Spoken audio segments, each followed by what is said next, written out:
जय हिंद साथियों, स्वागत है आपका अपने YouTube channel physical education arena में। जैसा कि मैंने आपसे प्रॉमिस किया था कि हम थ्योरी क्लासेस भी स्टार्ट करेंगे, तो आज से हमारी थ्योरी क्लास की भी स्टार्टिंग हो रही है दोस्तों, जिसमें हमारा पहला टॉपिक होगा शारीरिक शिक्षा का इतिहास। हम बिगिनिंग से लेंगे, बोले तो शून्य से शिखर तक हम अपनी क्लासेस को स्टार्ट करेंगे दोस्तों, बिगिनिंग से। और उन्हीं टॉपिक को मैं कवर करूँगा आपके सामने, जो कि आपके TGT PGT एग्ज़ाम से रिलेटेड इंपॉर्टेंट टॉपिक्स होंगे, जहां से क्वेश्चन बनते हैं साथियों। ठीक है, तो चलिए देर ना करते हुए शुरू करेंगे आज की क्लास। लेकिन उससे पहले एक बहुत ज़रूरी काम, जो भी साथी इस चैनल पर नए हैं प्लीज़ चैनल को सब्सक्राइब करके बेल आइकन ज़रूर हिट करें, ताकि ऐसी इन्फॉर्मेटिव वीडियो सबसे पहले आपके पास पहुँचें। ओके, तो चलिए शुरू करते हैं आज की क्लास। पहला, इसमें हम थ्योरी भी डिस्कस करेंगे और साथ ही साथ हम थ्योरी के साथ साथ हम कुछ क्वेश्चंस को भी डिस्कस करते हुए चलेंगे। ओके, इस चीज़ को ध्यान रखना है आपको, हम थ्योरी के साथ साथ क्वेश्चंस को भी डिस्कस करते हुए चलेंगे। पहला क्वेश्चन आपसे कह रहा है दोस्तों, क्या कह रहा है? शारीरिक शिक्षा पर गंभीर विचार करने वाला और इसे एक सही दिशा देने वाला पहला राष्ट्र कौन था? क्या कह रहा है? Physical education, who was the first nation to give serious thought to physical education and give it right direction. शारीरिक शिक्षा को एक राइट डायरेक्शन, एक सही दिशा देने वाला पहला राष्ट्र कौन सा बना था दोस्तों? आपके ऑप्शंस आपके सामने हैं, रोम, ग्रीस, जर्मनी या फिर स्वीडन। सभी के जवाब आने चाहिए दोस्तों। फटाफट से कमेंट में जल्दी से सारे के सारे बताएंगे क्या होगा। विच one is the correct answer of that question? Okay, क्या होगा? रोम होगा। ठीक है, शारीरिक शिक्षा पर गंभीर विचार करने वाला और इसे पहला राष्ट्र और सही दिशा देने वाला जो पहला राष्ट्र था दोस्तों, वो कौन सा था? रोम था। ठीक है, रोम, ध्यान रखना इस चीज़ को। अगले क्वेश्चन की बात करें, नेक्स्ट क्वेश्चन पे अगर हम चलें तो उससे पहले अब हम थोड़ी थ्योरी पे चलेंगे। बहुत इंपॉर्टेंट पॉइंट है, इनको बहुत ही कायदे से और बहुत अच्छी तरीके से आपको समझना पड़ेगा दोस्तों। ठीक है, तो क्या कह रहा है? The history of physical education, The history of physical education in Greece can be divided into 4 parts। ठीक है, यानी कि शारीरिक शिक्षा के इतिहास को 4 भागों में बांटा गया दोस्तों। फिजिकल एजुकेशन यानी शारीरिक शिक्षा का जो इतिहास है, हिस्ट्री है, उसको बेसिकली 4 पार्ट में बांटा गया, जिसमें से आप इन चारों पार्ट को देख सकोगे। यहीं से क्वेश्चन बनते हैं दोस्तों, ध्यान देना। ठीक है, पहला आपका पार्ट हो गया होमरिक अवधि, यानी कि जो होमरिक पीरियड है वो हो गया। दूसरा आपका स्पार्टन अवधि हो गया, स्पार्टन पीरियड हो गया।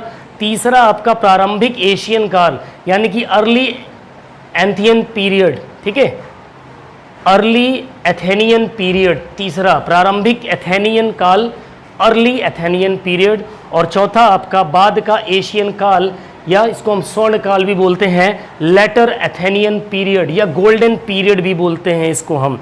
ठीक है, इसको हम गोल्डन पीरियड भी बोलते हैं दोस्तों। ओके, गोल्डन पीरियड ये क्या था?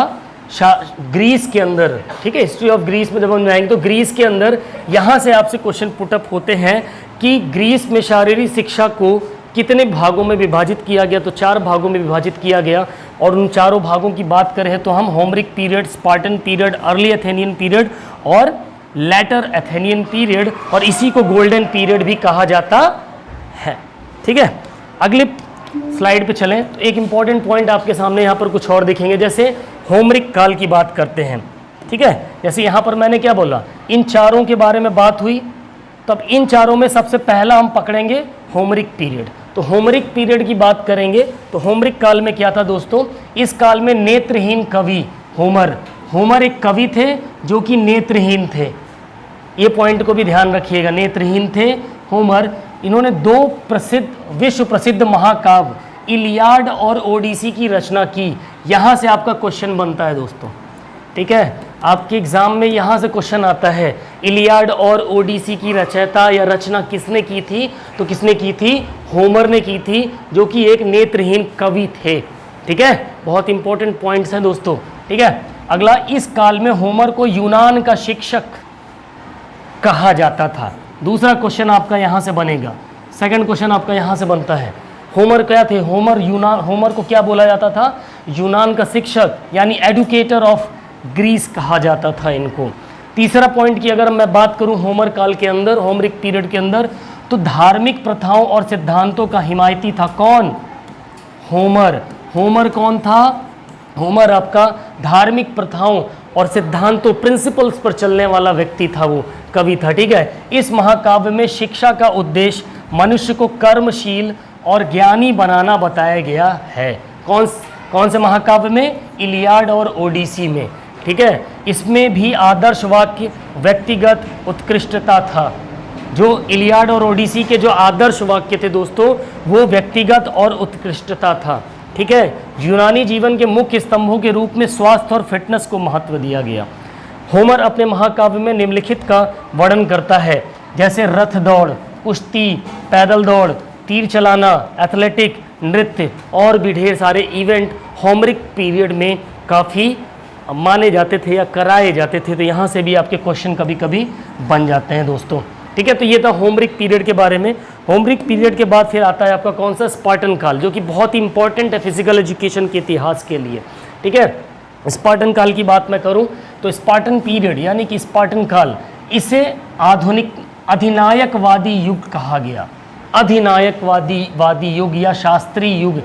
ठीक है, totally train age, classical age से आप याद रखो।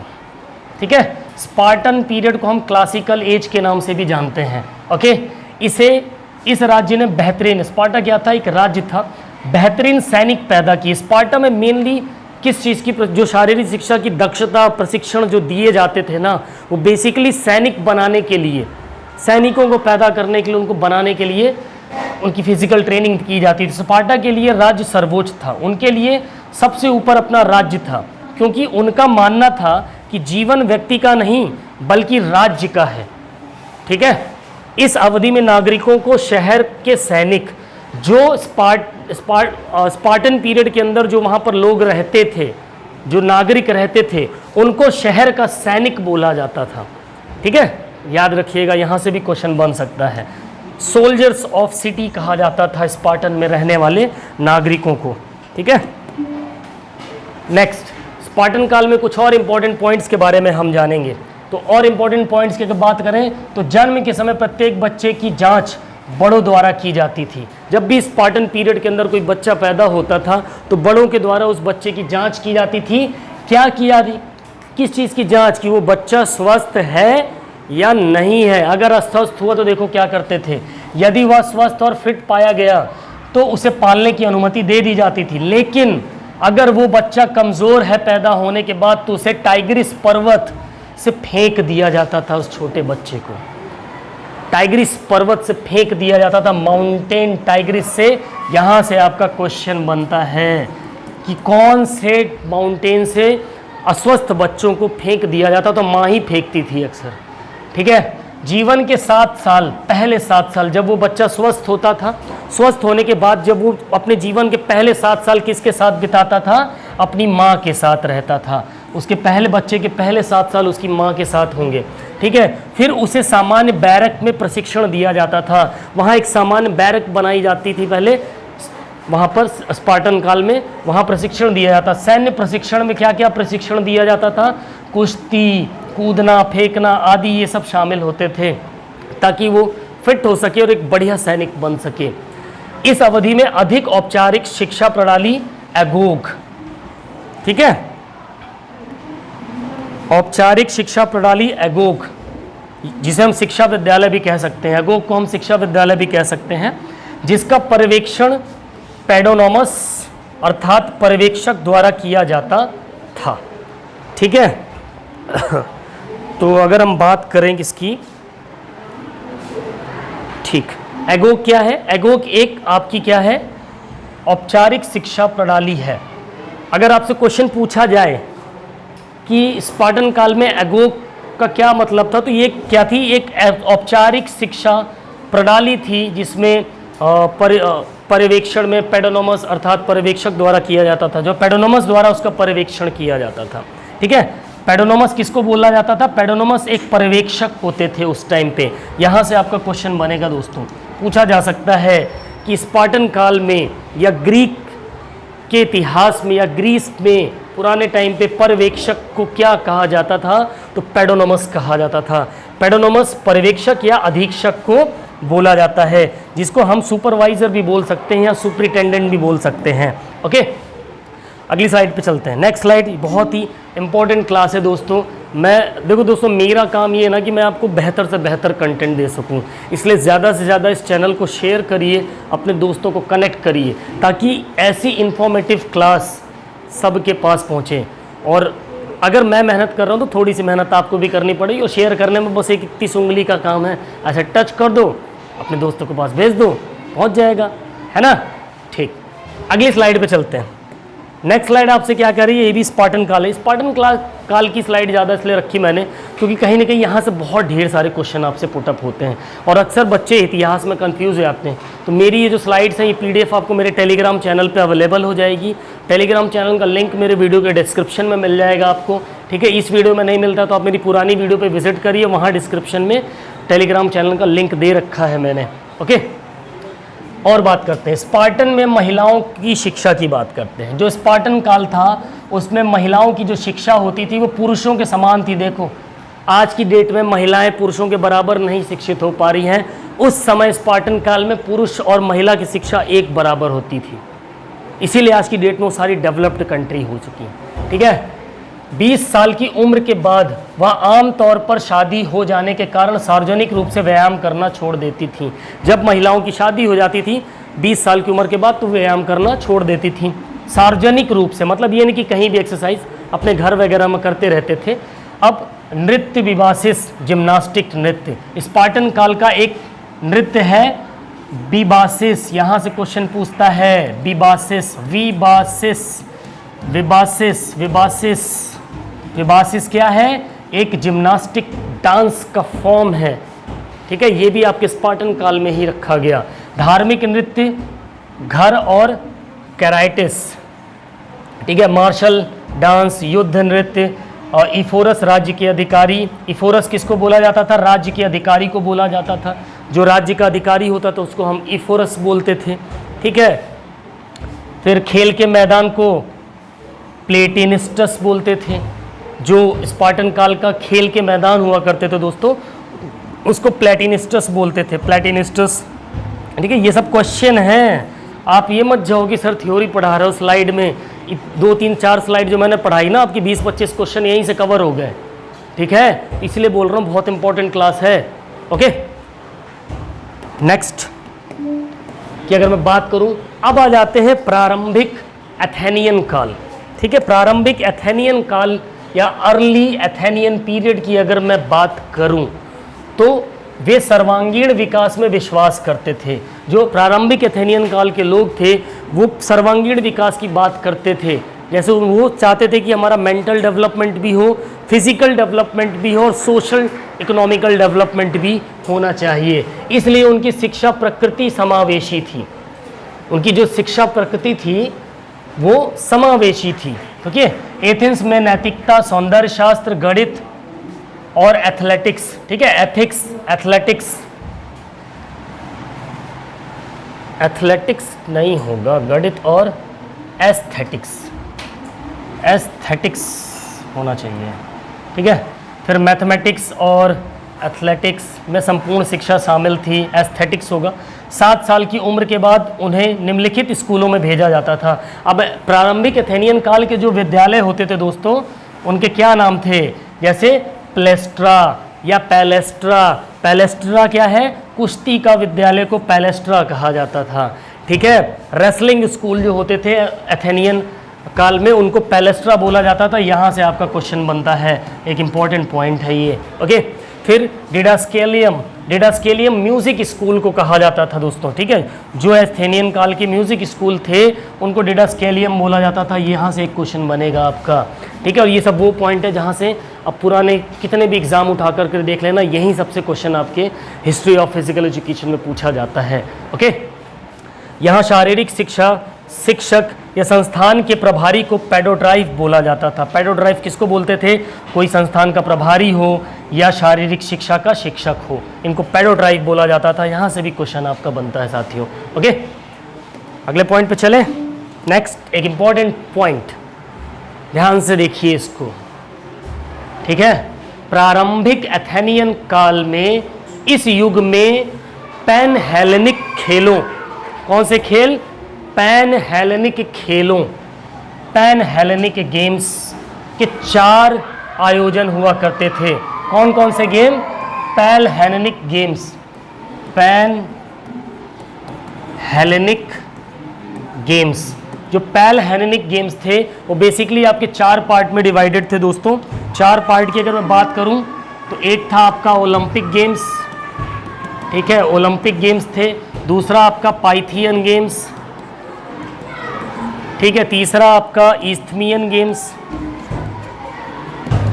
ठीक है। फिर आपका नीमियन गेम्स या नामियन गेम्स,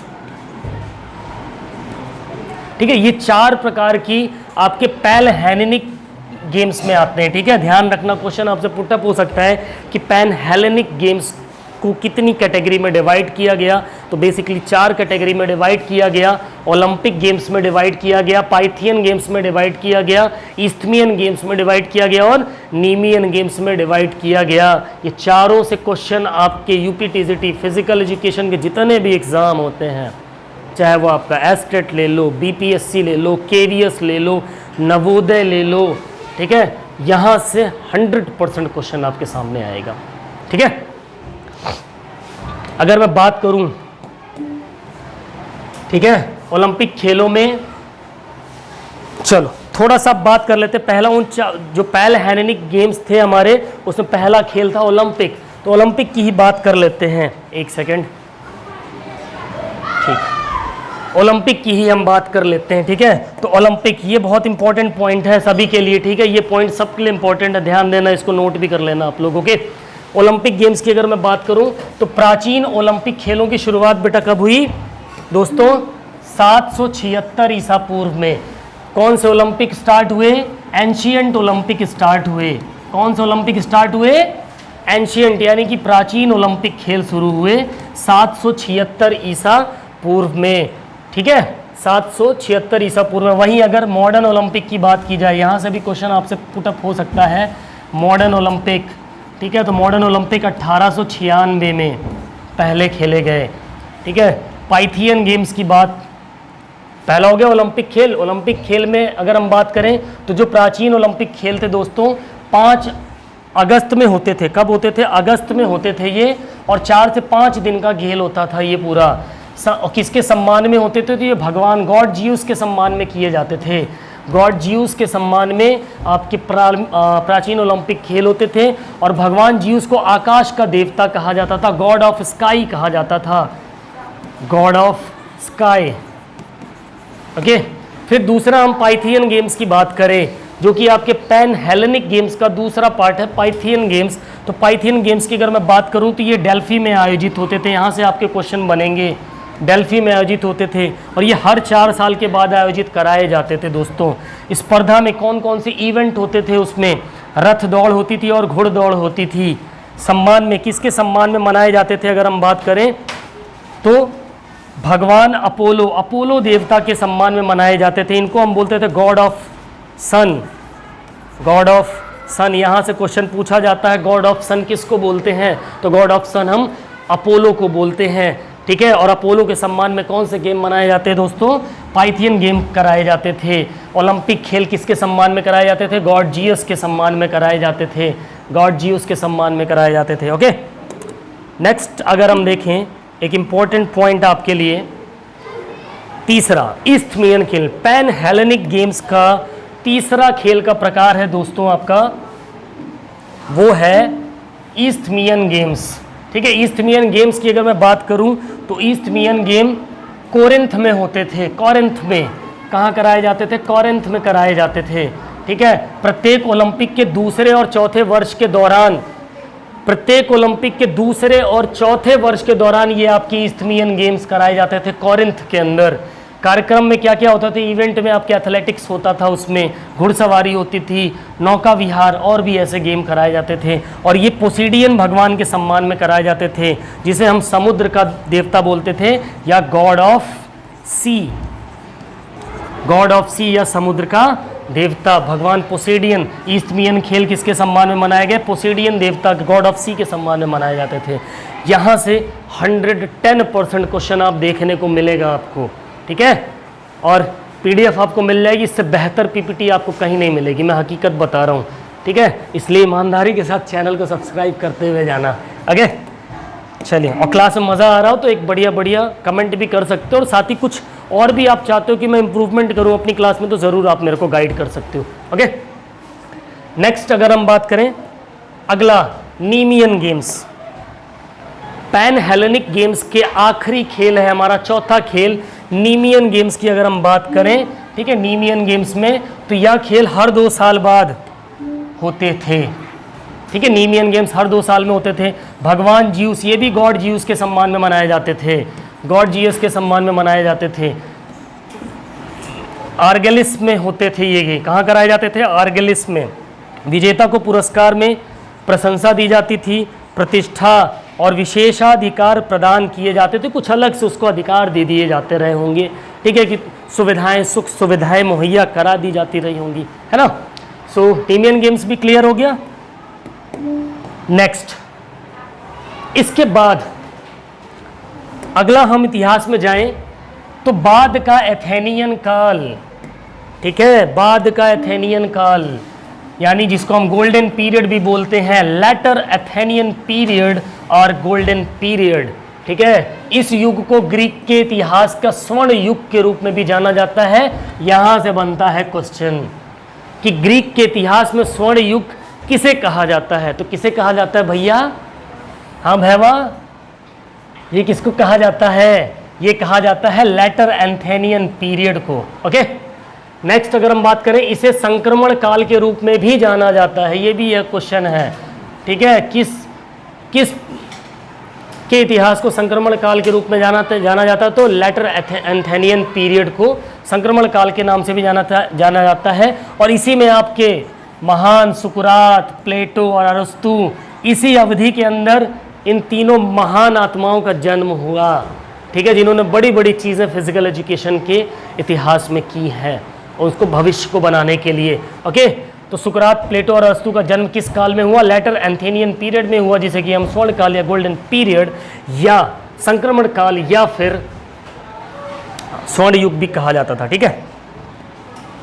अगर मैं बात करूं इस अवधि के हिप्पोक्रेट्स चिकित्सा के जिम्नास्टिक, देखो एक इंपॉर्टेंट पॉइंट और मिला आपको, क्या मिला कि इसी लेटर एथेनियन पीरियड के अंदर, ठीक है, ले लो क्या चाहिए, इसी अवधि के हिप्पोक्रेट्स में, जो लेटर एथेनियन पीरियड था, इसी में हिप्पोक्रेट्स ने एक चिकित्सा पद्धति को जन्म दिया जिसे मेडिकल जिम्नास्टिक भी बोला गया। क्या बोला गया, मेडिकल जिम्नास्टिक्स पर सबसे बड़ा अधिकार रखते थे। बाद में उन्हें चिकित्सा जिम्नास्टिक के जनक, फादर ऑफ मेडिकल जिम्नास्टिक के रूप में भी याद किया गया। तो क्वेश्चन यहां से बनेगा दोस्तों, father of, who is the father of medical gymnastic, तो ध्यान रखना कौन थे, हिप्पोक्रेट्स थे, ठीक है, हिप्पोक्रेट्स।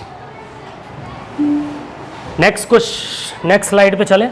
अगली स्लाइड आपसे क्या कह रही है दोस्तों, ग्रीक काल की महत्वपूर्ण शब्दावलियां। हम ग्रीक काल के अंदर, ठीक है, ग्रीक काल के अंदर की बात करें, ग्रीक पीरियड में हम बात करें तो ढेरों टर्मिनोलॉजीज थी, जो जहां इन टर्मिनोलॉजी से आपको क्वेश्चन देखने को मिल सकते हैं, ठीक है। जैसे प्राचीन पेंटाथलॉन, ठीक है, एंशियंट पेंटाथलॉन था वहां पर। इस अवधि में प्राचीन ओलंपिक आंदोलन में चक्का फेंकना, भाला फेंकना, कूदना, दौड़ना और कुश्ती, ये सारे शामिल थे। आधुनिक पेंटाथलॉन, ये प्राचीन पुराना, ठीक है, एंशियंट पेंटाथलॉन के ये हैं, ठीक है, इवेंट है, चक्का फेंकना, भाला फेंकना, कूदना, दौड़ना, कुश्ती शामिल थे। यही मॉडर्न पेंटाथलॉन की मैं बात करूं तो इसमें टोटल 5 स्पर्धाएं होती थी, 5 इवेंट होते थे, 5 इवेंट होते थे आपके। इन 5 इवेंट्स की बात करूं तो घुड़सवारी, तलवारबाजी, निशानेबाजी, तैराकी और क्रॉस कंट्री दौड़े हुआ करती थी, ठीक है। रेस में दौड़ना, रनिंग रेसें शामिल थी इस काल के अंदर। प्राचीन ओलंपिक में सबसे लंबी दौड़ पैदल दौड़ थी, जिसे डोलिको भी कहते थे। डोलिको जो पुराने प्राचीन ग्रीक की अगर हम बात करें तो वहाँ पर एक बहुत ही फेमस प्राचीन ओलंपिक सबसे लंबी दौड़ जो होती थी उसको हम डोलिको बोलते थे। ठीक है, डोलिको ये 5 किलोमीटर की रेस होती थी दोस्तों। ठीक है, और डोलिको 192 मीटर होता था, जहाँ डोलिको 192 मीटर होता था। फिर है पेनक्रेशन, एक इंपॉर्टेंट शब्दावली है, यहाँ से क्वेश्चन आपसे पुटअप होता है। पेनक्रेशन या कुश्ती, और वहाँ पर उस टाइम पे जो इसकी बात करें ग्रीक काल की, तो बॉक्सिंग और रेसलिंग का एक मिला जुला रूप ही पेनक्रेशन कहलाता था। ठीक है, तो यह कुश्ती और मुक्केबाजी का संयोजन था। लगभग कुछ भी इसमें कुछ भी करने की अनुमति थी, कैसे भी मारपीट के हरा देना रहता था, बस जीतने से मतलब होता था कुश्ती। और इसी से रिलेटेड आज की डेट में आपने देखा होगा नया ट्रेंड चला है, किक बॉक्सिंग एक नया स्पोर्ट्स आया है, इससे मिलता जुलता है पेनक्रेशन से। ओके, या हो सकता हो इसको वहीं पेनक्रेशन से ही लिया गया हो। चलिए क्वेश्चन आंसर्स पे चलते हैं। पहला क्वेश्चन के बाद हमने इतनी थ्योरी पढ़ ली, इन्हीं थ्योरी से ही रिलेटेड आपसे क्वेश्चन पूछ रहा हूँ, खटाखट सबके आंसर आने चाहिए। खटाखट है, सबके आंसर आने चाहिए। पहला क्वेश्चन, दूसरा क्वेश्चन क्या कह रहा है आपसे, स्पार्टा में खेल मैदानों को क्या कहते हैं? Sports grounds in Sparta are called paedotribe, krypteia, platelets या फिर डिडास्केलियम। चलिए फटाफट सबके आंसर कमेंट में आना चाहिए। क्वेश्चन नंबर सेकंड का क्या होगा सही जवाब? बिल्कुल, अगर आप ऑप्शन सी के साथ जा रहे हैं तो आपका जवाब बिल्कुल सही है, प्लेटेनिस्टस। ओके, नेक्स्ट क्वेश्चन पे चलते हैं। अगला क्वेश्चन आपसे कह रहा है दोस्तों, प्राचीन यूनान में एगोग, प्राचीन यूनान के अंदर एगोग कहा जाता था। In ancient Greece agoge was called, agoge किसको कहा जाता था? औपचारिक शिक्षा प्रणाली को, फॉर्मल एजुकेशन सिस्टम, अनौपचारिक शिक्षा प्रणाली, नॉन फॉर्मल एजुकेशनल सिस्टम, पढ़ने लिखने और खेलने को, to read write and play, और उपर्युक्त सभी, all of the above. So which one is the correct answer of question number third? एक मोस्ट इंपॉर्टेंट लेकिन बहुत ही आसान, क्योंकि मैंने आपको पहले पढ़ा दिया स्लाइड में। क्या होगा सही जवाब? बिल्कुल, अगर आप जा रहे हो क्वेश्चन ऑप्शन ए पे तो बिल्कुल option 1 A is the correct answer. Next question की अगर मैं बात करूं, क्वेश्चन नंबर थर्ड आपके सब चौथा है आपके सामने। चौथा क्वेश्चन आपसे कह रहा है डिडास्केलियम, डिडा नहीं होगा, डिडा होगा। डिडास्केलियम प्राचीन यूनान में प्रसिद्ध था। काहे लिए प्रसिद्ध था भैया? Didaskaleion was famous in an ancient Greece for what? एक संगीत विद्यालय के रूप में, एज अ म्यूजिक स्कूल, एक स्टेडियम के रूप में, in the form of stadium, एक कुश्ती के रूप में, एज अ रेसलिंग स्कूल, एक तैराकी पूल के रूप में, in the form of swimming pool. तो what is which one is the correct answer of question number 4? तो चौथे क्वेश्चन का क्या आंसर होगा सही? बिल्कुल, अगर आप जाते हैं ऑप्शन ए के साथ तो आपका जवाब बिल्कुल सही है। एक संगीत विद्यालय, एक म्यूजिक स्कूल के रूप में डिडास्केलियम प्रसिद्ध था। ओके, नेक्स्ट क्वेश्चन नंबर 5 की तरफ हम चलते हैं। प्राचीन, बहुत ही आसान लेकिन मज़ेदार आने वाला सवाल, कीचड़ स्नान प्रचलित था। कहाँ प्रचलित था? Mud bath was popular. कीचड़ में नहाते थे लोग, यहाँ पानी से तो नहा नहीं पाए, कीचड़ से नहा लेते हैं भाई। बताओ कहाँ पॉपुलर था? स्पार्टा में, एथेंस में, फ्रांस में, या फिर लंदन में? क्वेश्चन नंबर 5 का करेक्ट आंसर क्या होगा जल्दी से बताएंगे? Question number 5, which one is the correct answer? बिल्कुल आप जा रहे हैं ऑप्शन बी के साथ, तो आप करेक्ट हैं। एथेंस में मड बाथ या कीचड़ स्नान फेमस था। अगला क्वेश्चन, प्राचीन ग्रीस में तीरंदाजी शिक्षक जाने जाते थे, किस नाम से जाने जाते थे? जो प्राचीन टाइम में ग्रीस कंट्री थी उसमें तीरंदाजी के जो आर्चरी के टीचर्स होते थे वो किस लिए फेमस थे? सेफ्राइट्स में, और इनके नाम भी बड़े अजीब होते हैं यार, एक बार में पढ़ ही नहीं पाओगे।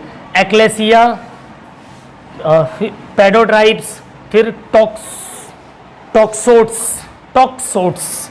ठीक है, चलिए बताइए, तीरंदाजी के शिक्षक प्राचीन ग्रीस में किस नाम से जाने जाते थे? कि मोस्ट इंपॉर्टेंट क्वेश्चन।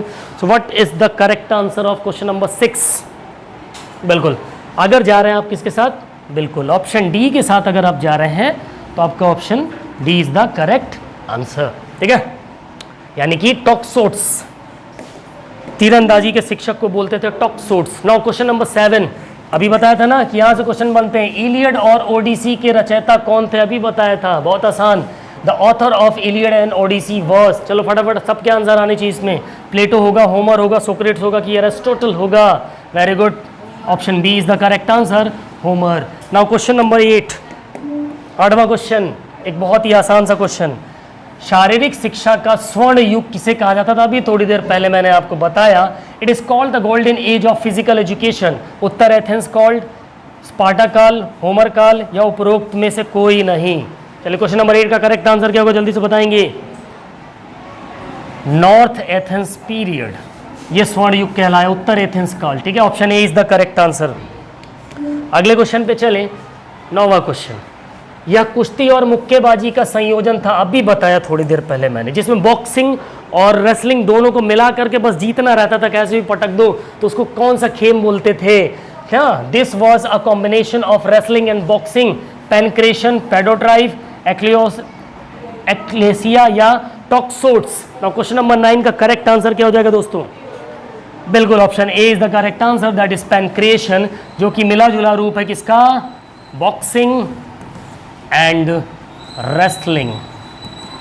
ओके, इन दोनों का कॉम्बिनेशन है, कॉम्बो।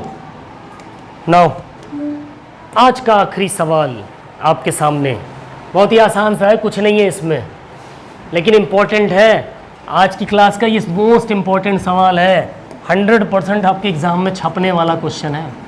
ठीक है, Olympic games, Pythian games, Isthmian games, Nemean games, god Poseidon, मतलब कौन से भगवान के सम्मान में कौन सी चीज़ें मनाई जाती थी वो आपको बताना है। God of sky, god of sun, god Zeus, अभी बताया था मैंने। चलो, ओलंपिक गेम्स किसके सम्मान में मनाया जाता है? भगवान मिस्टर ज्यूस देवता के सम्मान में।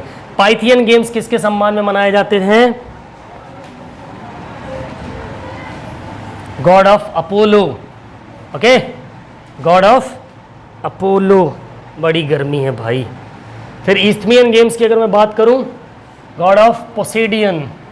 और नीमियन गेम्स की बात करूं तो भाई एक अकेला ही तो बचा है, गॉड ऑफ जियोस या गॉड ऑफ, अब यहाँ पर god of sky, god of sea, god of sea, अपना देख लेना क्या है। ये थी हमारी आज की थ्योरी कम MCQs की क्लास दोस्तों। आई होप आज की ये क्लास आपको बहुत पसंद आई होगी, और अगर ये क्लास पसंद आई हो, हमारी मेहनत के लिए कम से कम एक लाइक, एक शेयर और चैनल को सब्सक्राइब तो बनता है। तो चलिए मिलते हैं अपने नेक्स्ट वीडियो में, तब तक ले बाय बाय, टेक केयर, जय हिंद, वंदे मातरम, फिजिकल एजुकेशन जिंदाबाद।